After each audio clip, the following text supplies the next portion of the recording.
go ahead and introduce this evening's authors.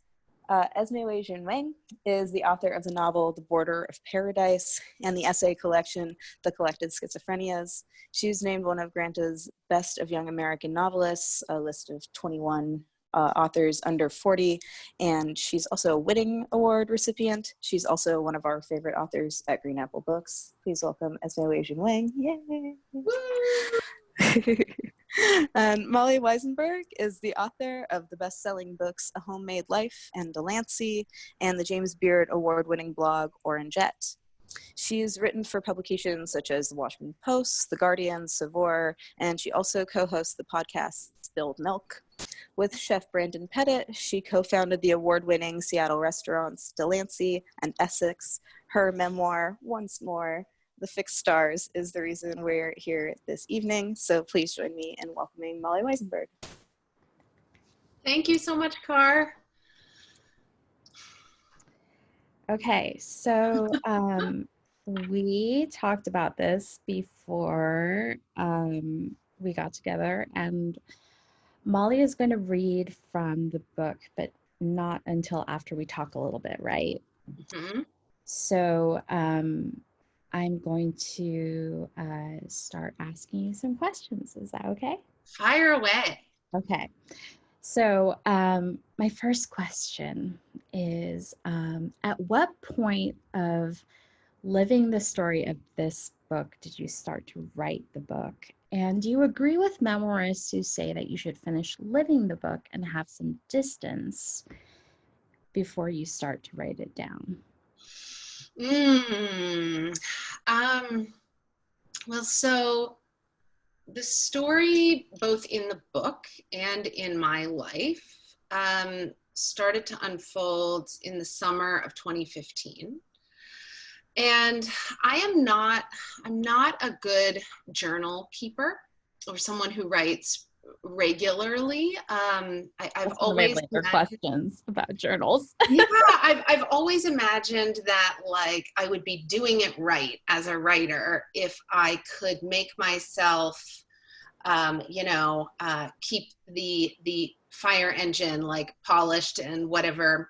Was it who said that? Was it like T.S. Eliot or someone to like keep the engine polished and well-oiled so that like when the call comes, you can respond, right?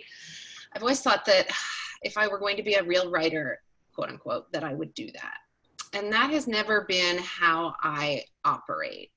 It tends to be for me like the fire comes, and at a certain point through battling it, so to speak, I start to take some notes. And so this story started to unfold for me in the summer of 2015.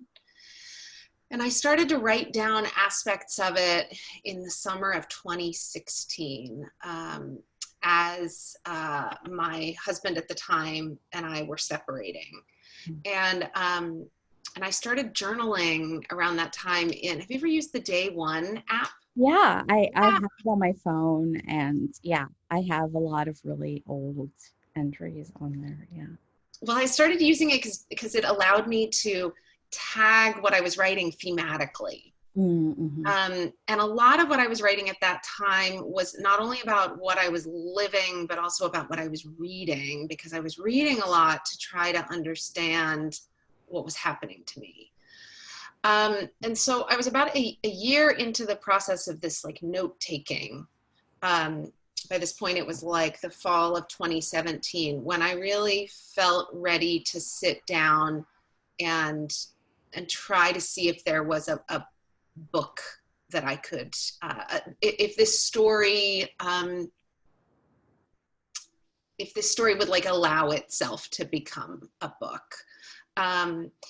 And so, no, I would not say that I was through the other side of it. I think that in many ways, the act of writing the book helped move me through the experience of it. I think that, I can't remember what writer it is who talks about like the difference between writing from a wound versus writing from a scar. and that we can all recognize that kind of icky feeling of reading something that we know isn't totally healed over, like coming upon somebody else's diary, something we're not supposed to see. And I felt like the process of writing this book began to sort of heal over, or sort of close over the wound, the scar, the wound. I'm losing my mind now. And turn it into a scar, which was a place where I could have more perspective and begin to share it with people without fearing that I was speaking purely out of hurt or shame or just uninvestigated emotion. Mm-hmm. You did mention that some time had passed before you started writing in day one.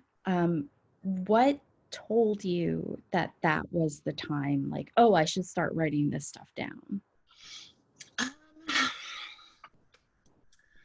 I think that, so what motivated this book for me was this question that dogged me from the very beginning, which was, is it possible for a person to change this much in a lifetime?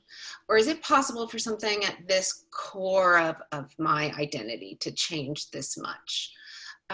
Because certainly I grew up, I'm 41, and I grew up during the AIDS epidemic when, the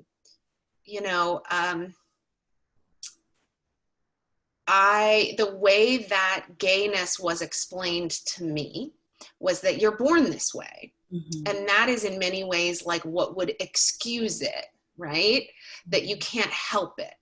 And so I had never had to interrogate whether or not that was true. And then I had this experience where I felt my own sexual orientation shift really dramatically. And so I was left with this huge question, like, was this something that I was born with? And if so, how did I so effectively hide it from myself? Especially as someone who, having written extensively about my life, I thought that I knew myself pretty well. And I thought that I was committed to the endeavor of knowing myself. Mm-hmm.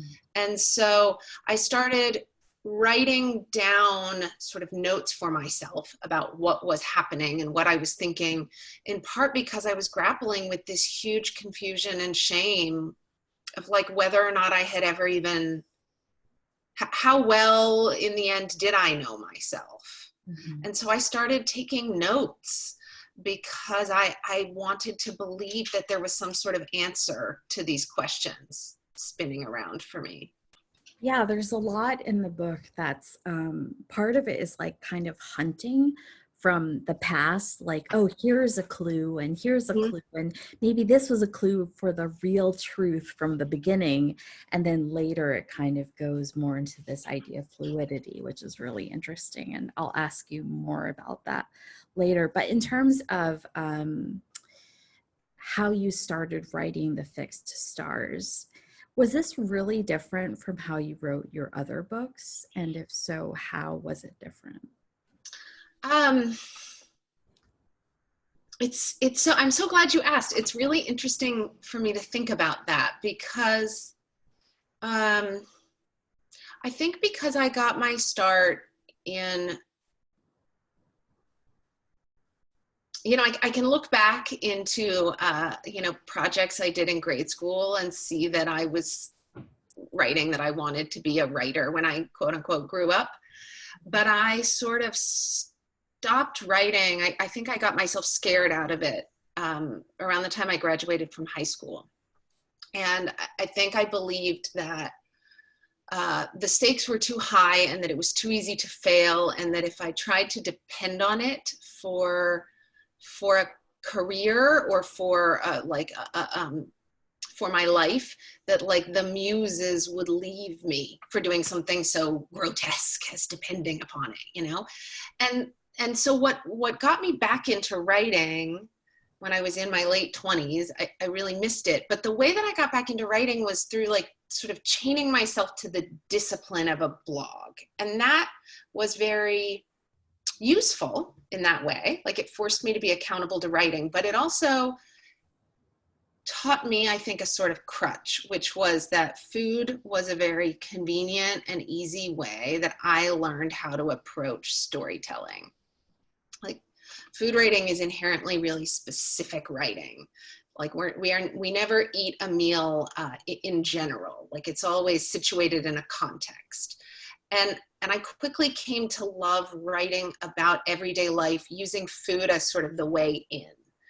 And so in my first book, I don't remember even really thinking about how I was going to approach writing the book. It felt like I would just keep using the muscle that I had built through blogging. I would start with the food and I would sort of work my way backwards from there. And over time, I would assemble this narrative that I was hoping to tell. And in my second book, well, I remember my goal in writing Delancey was to really learn how to stay in the story longer, because I looked back at A Homemade Life and it felt like, you know, if I were like a long distance swimmer going from one end of the book to the other, I kept popping up for air very frequently, right? Like I would, it was like, here's a story and a recipe tied up with a bow and we'll go on to the next one. And story and recipe like tied blog, up with a bow. That's a very blog thing. It is. Yeah. And I didn't learn how to stay in the story any longer than that through the practice of blogging. And so in the second book, I really wanted to learn how to do that, how to go further in the story and stay there longer. But at the end of the day, I think that that in many ways, what I learned worked for me in food writing, which was, it still felt limiting to me. And it felt very clear to me in thinking about this book that, about the fixed stars, that I wanted to be allowed to just write and to not, I wanted I wanted to build a different muscle. I wanted to work with an editor and within an experience that would allow me to just write and not have to be constantly luring someone along with the promise of a recipe. And you know, I mean, the market wants you to keep doing what you've always done. I mean, it's interesting because you're trained in fiction, but in many ways, I mean, I first came to know your work through a collection of essays. Mm. And I don't know if you've encountered this at all, but I just, in the beginning, there were so many people who expressed disappointment to me that this book did not have recipes. And that I wasn't going to keep doing the same thing. Mm-hmm. And this was never going to be that story. Yeah. And so approaching the writing of it felt completely different. I mean, I felt like I could just, to go back to the swimming idea, like I could get in and splash around endlessly and not think about what direction I was going in and what it was going to look like when I got there, that I could just immerse myself in this story and the books that I was reading that were helping to draw this story out of me, and just hang out there and ride it through. That's a very long way of trying to answer your question. No, I love it. And I think one of the most heartening things for me, as someone who has known of you in the kind of online world for a long time, is to read the comments on your social media, and to see people who are like, I would follow you anywhere. Like, like, I read your work since like however long, and like, I am so excited for this new book. And I love that. I mean, it makes me really happy to see your readers who are willing to.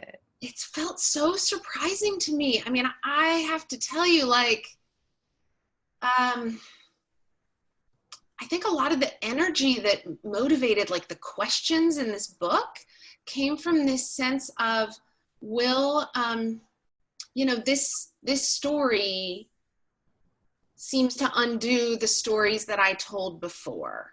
And will anyone believe me? No one wants this from me. Like, they didn't ask for this from me, but this is what I have to offer them. And so it's been so surprising to me and so heartening. I mean, I have to say, I think that, I don't know how much of it has to do with this year that we're living in. And all of us are like learning to change our minds more easily. And, not even learning to, being forced to learn how to change our minds and how to be flexible, and how to accept what we are getting, whether we would choose it or not. So yeah, I feel really grateful for the way that people are so far approaching this book with their best selves. It gives me a lot of hope. Yeah, me too. I have a very specific artistic question, which is, so the star and constellation metaphor, in particular, when I approached the book a second time, I just saw it so much more strongly. And I saw how it would come up frequently throughout the book and how it provided a guiding light. And I was wondering, when in the process of creating and writing the book, did you find that image? Was it always there from the beginning? When did you find it? Did it like help propel you as you were writing it, or did you find it in the work as you were coming back to it? So one of the things that I noticed in that day one journal, one of the tags that I created was constellations. Because in the fall of 2016, after Brandon moved out and I was living alone, I was, I was the one taking the dog out at night before bed, which had always been like my least favorite thing. You bundle up and you have to go outside and you just want to go get in bed. And, but I was now the person who had to do that. There was nobody else to do it. And the cold weather months are the months when Orion is most visible in the Northern Hemisphere. And so I started noticing like his movement across the sky. It's so easy. You find him once and you will be able to find him for the rest of your life. Like once you see the stars of his belt, it's so recognizable. And so I took this great comfort each night in going out and like looking for him. And so it was there from the very beginning, but it was not until pretty far through writing the proposal. So I sold this book on the basis of a proposal. I would say that I worked on the proposal for about 9 months. And I was about halfway through when, it was in one of the phases of feeling really, really lost, like I couldn't see what I was doing anymore.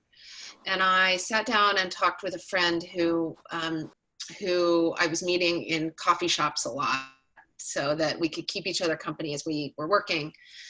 And he, as we were talking about the themes of the book, and I was, quietly freaking out over not knowing where this book was going or whether it was going to happen, he was the one who pointed out to me, like, the potential of this idea of constellations as a metaphor for the relationships in this book. And he was the one who mentioned to me the the actual phrase fixed stars. And from there, I felt like I was off and running. I should say also, this was my friend and podcasting partner, Matthew Amster-Burton. I owe everything to Matthew. But it took someone else sort of holding up a mirror to what I was writing to help me see that. But it was a real pleasure in the first draft to, alongside all of the learning that I was doing and all the writing that I was doing about sexuality and selfhood, to also be sort of delving into learning about astronomy in a way that I never had before. It was really, it was all so satisfying to begin to braid it all together. And it fits so beautifully for anyone. I don't know how many of these 75 participants have read the book, but it all fits together so beautifully. And I was actually wondering if this would actually be a good point for you to read from the book. Sure, yeah. Okay. So I'm gonna read, this is from a section about a third of the way through. And the we I refer to here is myself and Brandon, who at that point I was still married to. We went to see family for Christmas, and when we got home, rather than thrill as I usually did at being back in our own bed, I felt like I had disappeared on the way. Everything and everyone seemed far away from me. It had been 7 months since jury duty, and I had never lost count. I felt worse, not better. To hide from the shame, or was it to escape everything else, to give in to the fantasies?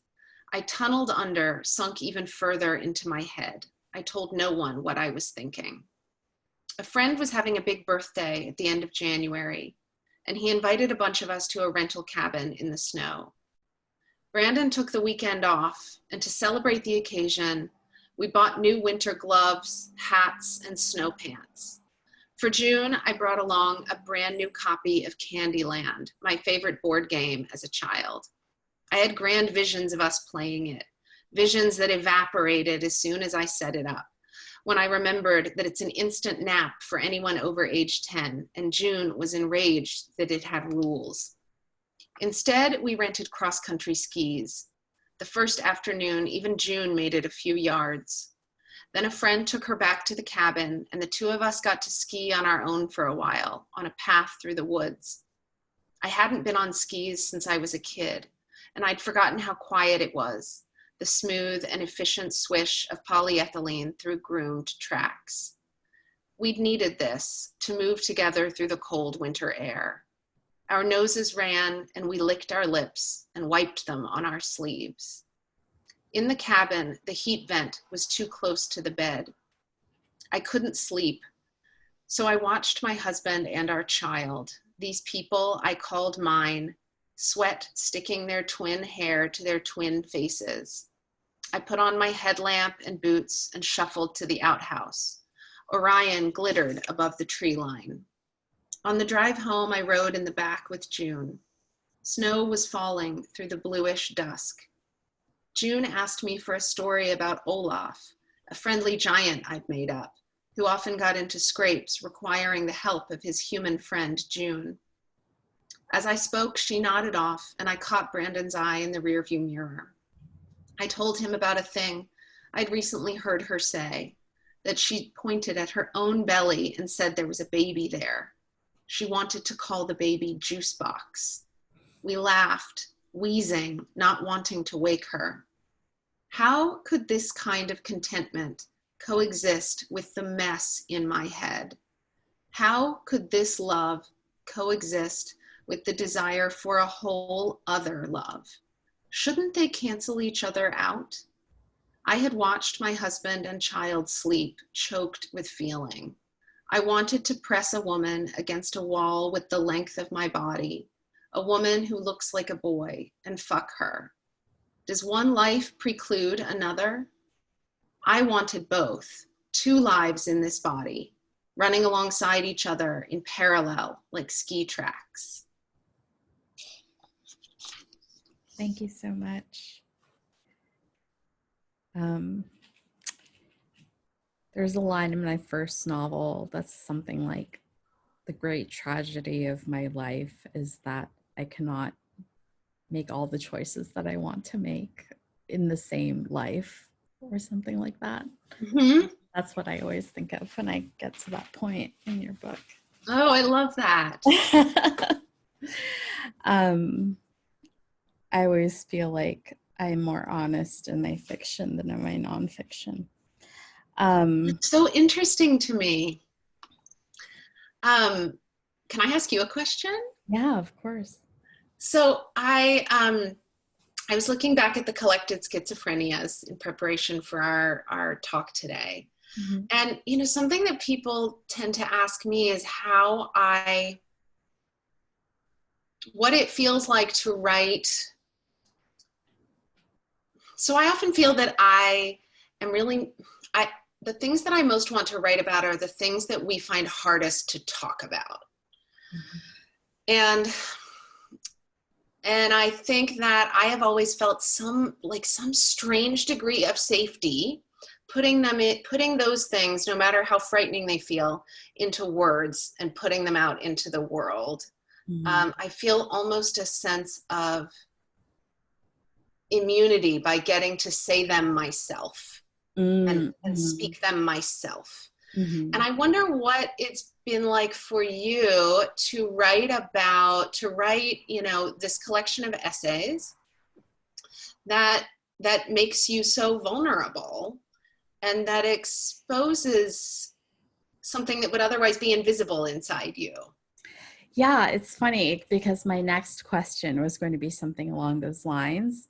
But for myself, I think that people read my second book and they think like, wow, she's really exposing so much of herself, which is true. Like, I expose a lot of really things that other people consider a lot of things that people consider taboo in our society, mental illness and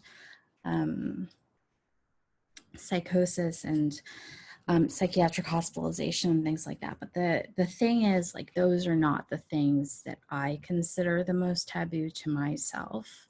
Mm-hmm. The things that I consider most taboo are the things that I hide in my fiction. Mm-hmm. And so that's the thing. Like, if you really, I mean, this is like me giving away all my secrets, but like the things that I am most afraid of are the things that I put in my fiction. So my next book, the one that I'm working on right now, is like very largely about abuse. And so all of my feelings about that topic and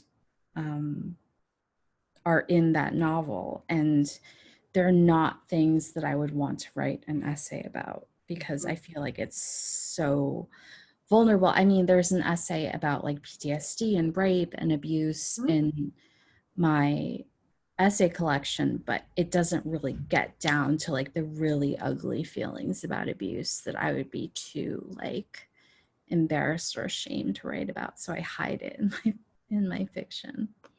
Oh, I love that. I mean, I've seen the snippets that I think you've shared, just a couple of snippets of what you've been working on Instagram. And yeah, and then I delete them like 2 days later. Oh, you did? Oh. Well, every time I share something from my new novel on Instagram, I like delete them like a day or two later. Oh, I'm glad that I got to see it then. It was great. But to get back to you and about the same topic, I think oftentimes, because people think that because we write up about ourselves, like our lives are an open book. Are there things that you tell yourself are off limits to write about? And are there things that you once told yourself were off limits to write about that you later changed your mind about? Or like, are these things like constantly fluctuating? do you have, like, what are your, I mean, I'm not asking you to necessarily like name the things that you think are off limits to write about, but like, for example, for a long time, I would tell people on panels or like at book events that like, I always felt like my marriage was something that I felt was off limits, in part because it involved my husband, and that includes him, and he doesn't, he didn't give permission to. So I always felt like that's not something that I want to expose. Like, do you have something like that, or do you have delineations like that, or do you kind of feel like it's all available? It's shifted very much over time. I think that I used to feel that I couldn't imagine writing about sexuality, and I couldn't imagine writing about, well, I mean, something that I have become increasingly interested in, which isn't really in this book, is the way in which, at least for myself and a lot of women I know, like, our sense of ourselves as sexual beings is this highly cyclical thing, and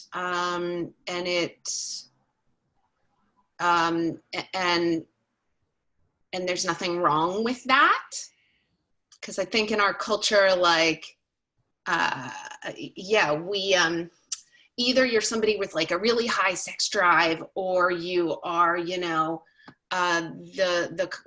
woman who's the brunt of the jokes in the sitcom, like, the dad who can't get any, his wife, like the brunt of the jokes. And it has been really freeing to me in relationship with someone who was raised as a woman, and now identifies as non-binary, to feel seen and acknowledged for whatever kind of sexual creature I am at any given time, and that doesn't always have to be the same thing. And that's something I would have never thought I would want to talk about.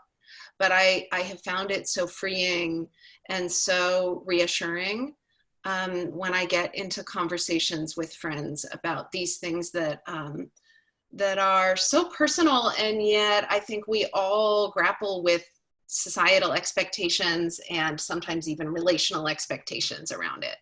So that's something that shifted hugely for me. And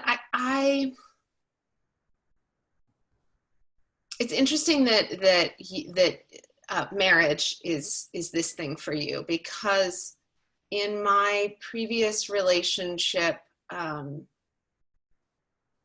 it was, so I met Brandon because of my writing. And therefore writing was always this thing that I did in our lives. And this made me both like the record keeper of our lives, but also, well, I think it was just acknowledged from the beginning that this was going to be this thing that I did, that I wrote about my life, and it happened to intersect with his. And therefore, while we talked about it, and while he was for a long time my first reader in things, there was never a question that I was going to write about our lives. Certainly not. There were a lot of things about our lives that I didn't write about, and that actually are now in this book. But I find myself not wanting to do the same thing in my relationship with Ash. For one thing, because I don't want to be watching our relationship that way. And for another thing, the things that we write and we put out there, of course, come to define us in a sense. And I don't want to pin us down like that. I want to keep us for myself. And I think that is a really surprisingly strange thing to try to talk with Ash about, especially when I have written so much about previous relationships, that I don't want to do that so much for our relationship. But that's not because I feel less for our relationship. In many ways, it's because I feel more connected to Ash, and therefore less of a desire to show them to the world. Do you, and feel free to not answer this question, but do you feel, how do you feel? I feel like sometimes people feel a certain way about writing about their children, because their children don't have, they don't give permission in the same way as like an adult would. Do you feel a certain way about writing about June? And especially as June gets older, do you feel like you'll negotiate that in a different way? This is something that I talked with my my editor about a fair amount in writing this book, because you know, the story that this book tells spans, you know, I mean, I think that June now, who is about to be 8, is just barely able to register what I do for work. Mm-hmm. And the kind of stories that I write. And they certainly are not for her at this age or for a long time. And so trying to figure out, particularly in this book, how to write the aspects of it that are about motherhood and that involve interactions with her, while also protecting her and acknowledging the fact that, yeah, she cannot consent. She couldn't then and she can't now. And so I didn't have hard or fast rules for myself, but something that I tried to think about is, well, I couldn't leave her out of this book because in many ways the experience of becoming her mother is, I think, what made me feel that I had to, that I couldn't ignore what was happening to me. I wanted her to, I wanted to be someone who hopefully someday she could be proud of. And what that meant was not hiding from myself. But in an effort to write that story, I tried to always write from the perspective of myself as a mother and not to write about her. And that's a fine line, but that's what it's what I've been striving to do. And I hope I mostly did it. It's not perfect. Thank you. Okay, I'm keeping an eye on the clock, and I just want to ask you a couple more, a couple more questions before we move on to the Q&A. I'm curious about what you're reading these days. Are you able to focus on reading during this time? I feel like a lot of people aren't able to read during this time. Are you able to read during this time? Is there anything you're returning to? Are you rereading? What does that look like for you? I was just talking with Ash about this the other day, because I know so many people, I've heard so many people during the pandemic talk about rewatching TV shows that are comforting or rereading books that are comforting. And I have never been a rewatcher or much of a rereader. I have maybe a handful of books that I have read more than once. And yeah, I don't know what it is. I struggle to reread. But that said, I have picked back up, well, so I've kind of been all over the place. I have found myself mostly wanting to read fiction. during this horrible time. I've been reading a lot of novels by Black women or non-binary people. Let's see, the next on my shelf is The Vanishing Half by Britt Bennett. I'm waiting for my copy of Raven Leilani's Luster to come in at my neighborhood bookstore. Yes, I have also pre-ordered that. Yeah. Waiting for mine. Yes. I just picked up my copy of The Death of Vivek Oji, which just came out. I'm doing an event with a Quake later this week. Oh, really? Yes. Oh, my God. Oh, that's so exciting. Yeah. So I'm like halfway through it because I need to do this event with them. So yeah. Oh my gosh, that is great. So exciting. It's great. It's great. I need to, yeah. Oh, that's so exciting. Well, I haven't started it yet.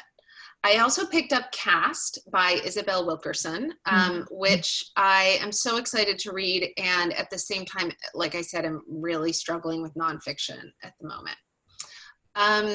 But anyway, what I have to finish before I can start any of these books is I decided this was going to be the time that I was going to finally finish Crossing to Safety, Wallace Stegner's Crossing to Safety. I've started that book, I think, a minimum of 3 times. Oh, really? I've never been able to finish it. Okay, well, you are not alone because this was my 3rd time starting it. How are you doing? You know, I'm almost done. Oh, good. I'm almost done. And it's really interesting reading it in this time period when we are all so sensitized to nuance and to the way that things have shifted culturally. Like there are things that he says about women or the ways that he looks at the women in this novel that I keep finding myself having to remind myself that this came out like more than 30 years ago. More than, yeah, I think more than 30. And it is so, I love it. I love it in ways that I did not expect. Have you read other Stegner books? You know, I have not. I have not. I have aspirations to go on to Angle of Repose. What do you think? What should I do? I have not read any. The only Stegner book I've read is a craft book that he wrote. And it's like this thick, so it was like a quick read. Yeah. I have only attempted to read Crossing to Safety a million times and not. What I think it's been really soothing to me in this particular time because, so, you know, it's the story of these 2 couples and their friendship, the 4 of them, like sort of moving through time. And both of the husbands are writers and academics. And there is something about the way that he is tuned into the inner life of these 4 people and to like the minutia of their lives and the power that every day brings to their lives and their relationship. It's really, I'm surprised by it's so quiet and yet it really is doing it for me. It's so just beautifully written. What about you? What are you reading? I'm so glad. I'm rereading. Well, I have all these books that I'm reading for work, like because I am doing events like The Death of Vivek Oji. But I was supposed to go to Yaddo later this month, but obviously that's not going to happen. But my novel was supposed to be due in December, and I was in the beginning of the pandemic, I was like really working and like was really focused for some reason, and then I got super stuck. I'm telling myself now that I realized yesterday that this talisman that I had for this novel, it was a pendant on this necklace. The necklace had snapped, and I had kind of forgotten about it. And then I was like, oh, I started getting stuck on the novel around the time the necklace fell off. And so I ordered a new necklace, and it's supposed to arrive tomorrow. So hopefully I can like put the pendant back on the necklace and start working. But I think I'm gonna try to act like I'm gonna try to just work on the novel during the 5 weeks that I was going to be at Yaddo. But yeah, I read Anna Karenina at the beginning of the pandemic. I'd read it before, but it was like the only thing I could read that I found comforting. And I read War and Peace around that same time. Yeah, were you reading it as part of? Were you reading it as part of like a public space? I tried to read it, but I just couldn't. And so now I'm rereading Anna Karenina again, but I'm also reading this book that came out this year called Creating Anna Karenina that came out this year, and it's about Tolstoy's 4 years of writing Anna Karenina. So it's anyway, I'm just like deeply into Anna Karenina right now.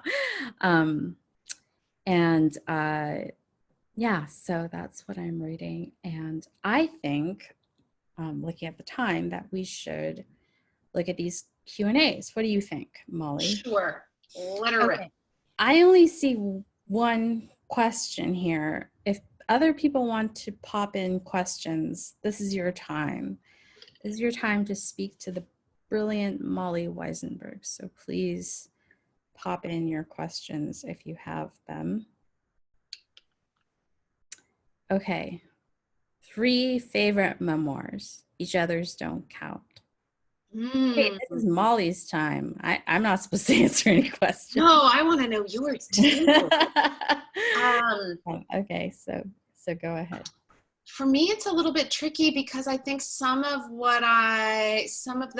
memoirs that I love the most sort of ride a line between memoir and other genres. So the first one I think of is Maggie Nelson's The Argonauts. Yes, you refer to it so much in the book. I referred to it even more in the first draft.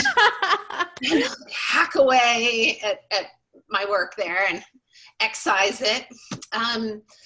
Yeah, that book, I know it means a lot to a lot of us, but she put into language so many things that,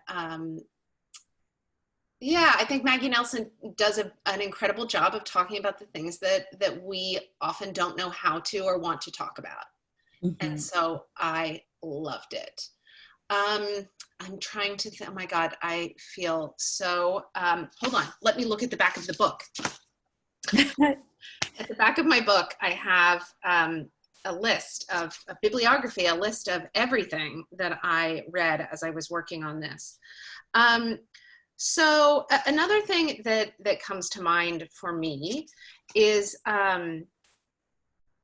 so this doesn't really, again, this doesn't count as memoir, but Ursula Le Guin's many collections of essays that she's written on everything from, or that she wrote, on everything from writing to gender. She wrote some really interesting things later in life about how she wrote The Left Hand of Darkness and what she was thinking about gender in that time.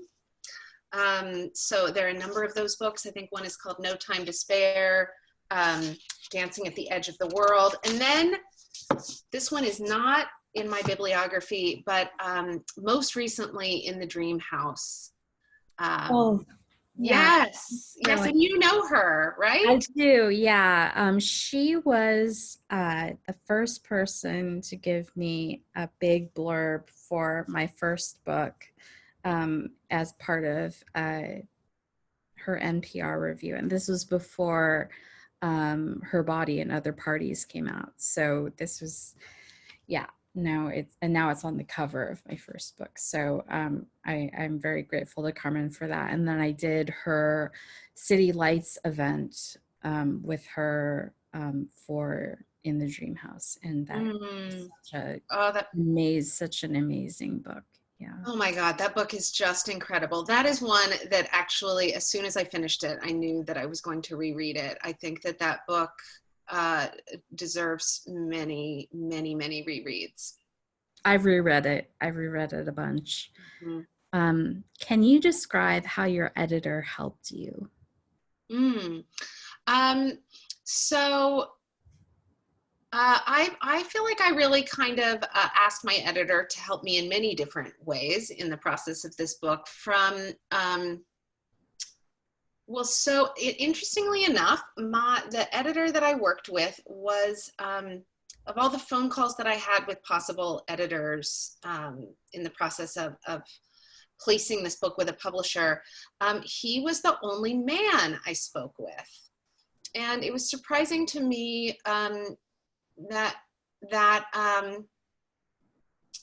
more than any of the other editors I spoke with, I felt that I knew that he really deeply understood what I was trying to do with the book. And also that he was acquiring this book because he wanted to learn about these topics along with me. Mm-hmm. And that is a huge and I think very rare thing. And so as I was writing, I asked him to read books that I was reading, and he read them too. And we wrote emails back and forth to each other about it. He was really helpful in directing me to interesting research about the movement of stars and astronomy.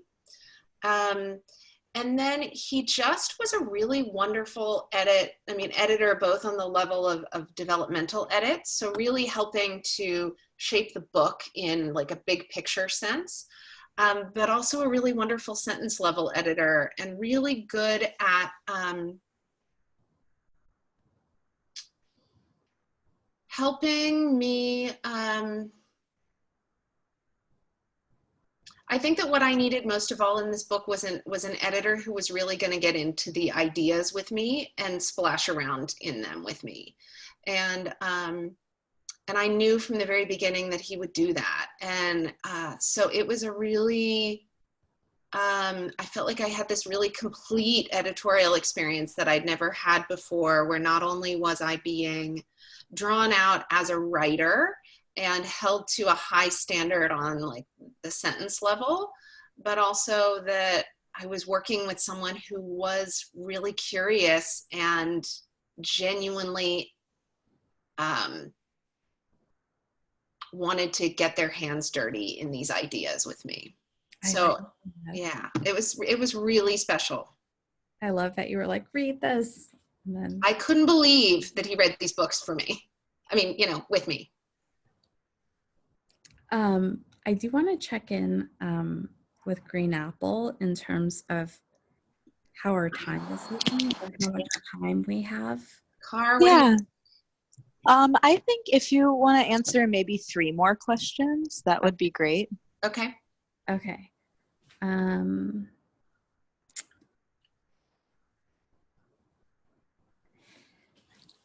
So Molly, how do you approach the stories you tell about other people? Do you worry about how they'll react, and do you share any of it with them in advance?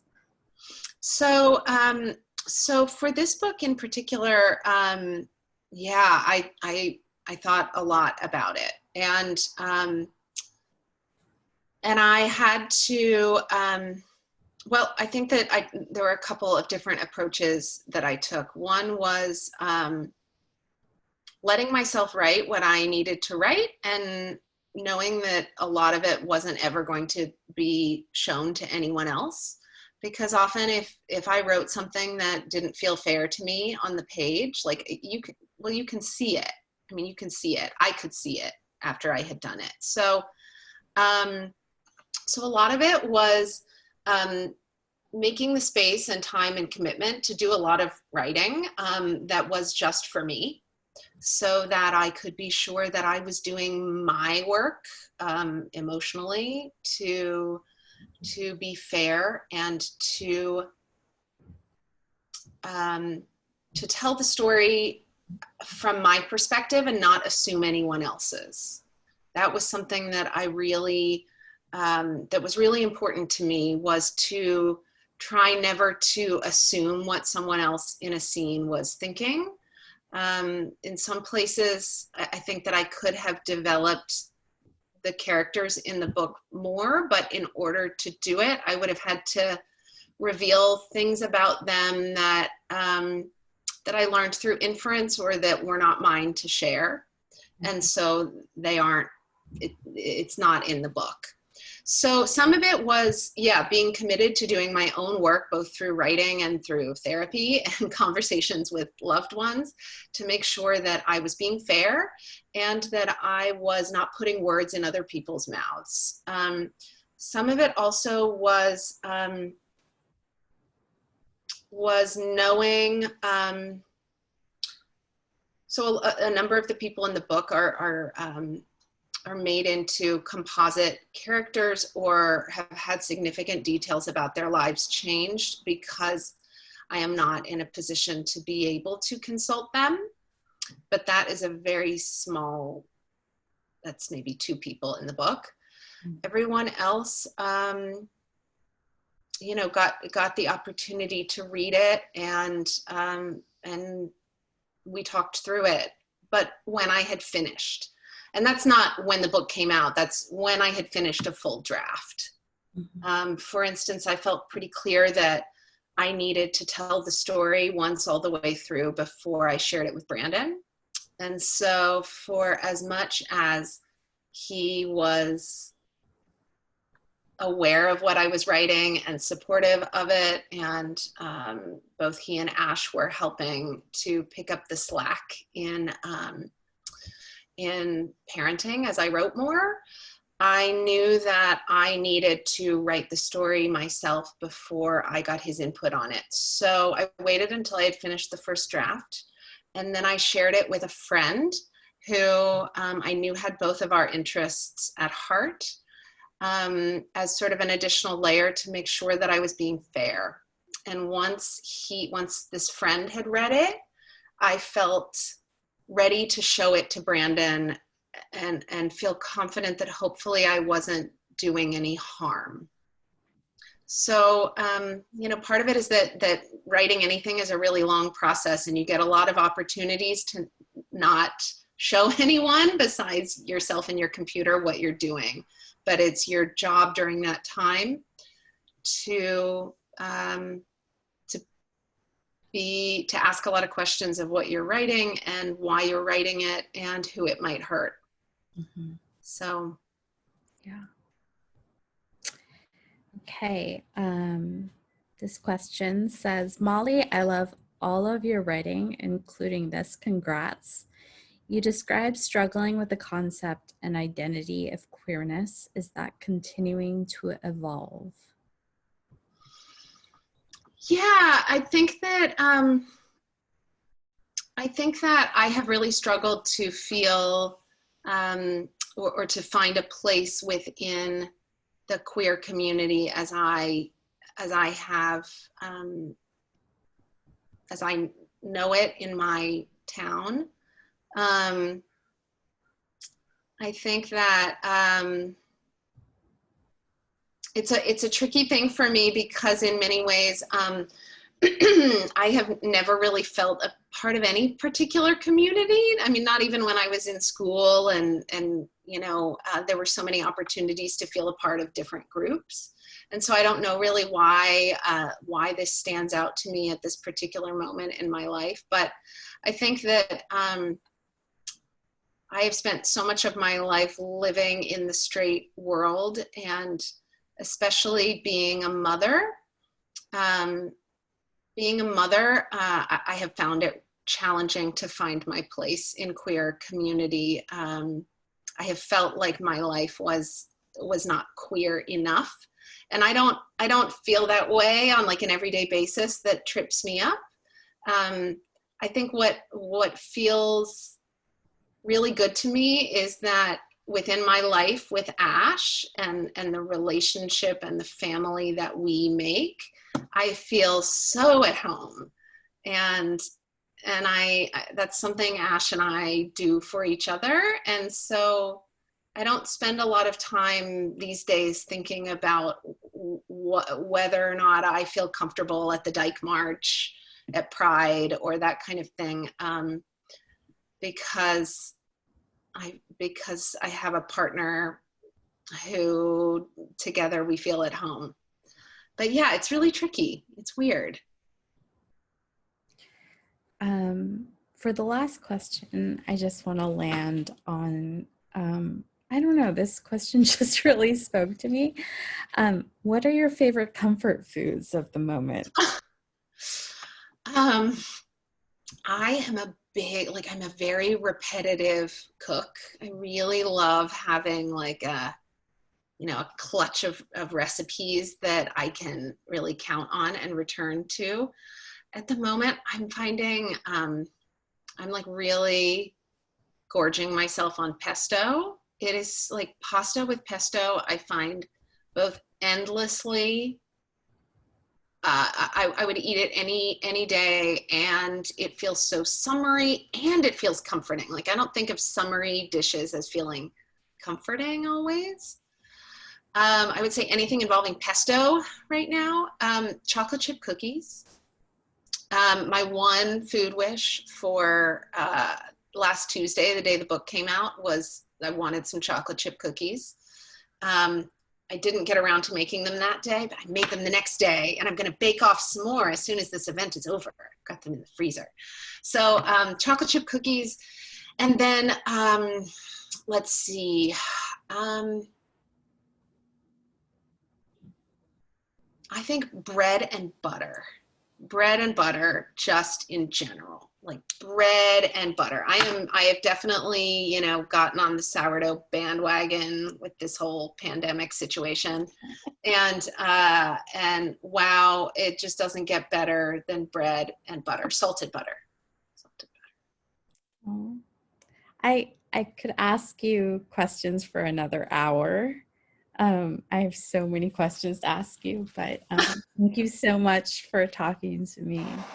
Oh my gosh, this was such a pleasure. Thank you so much.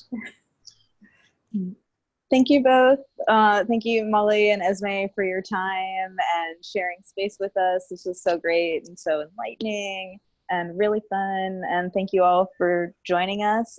We have copies of Esmé's books at any of our stores. We also have signed copies of Molly's book at our stores as well. Thank you again. I wish you all the chocolate chip cookies and have a good rest of your night. Thank you so much. Thank you, Esmé. Thank you, Car. Thank you, everybody. Thanks. Bye.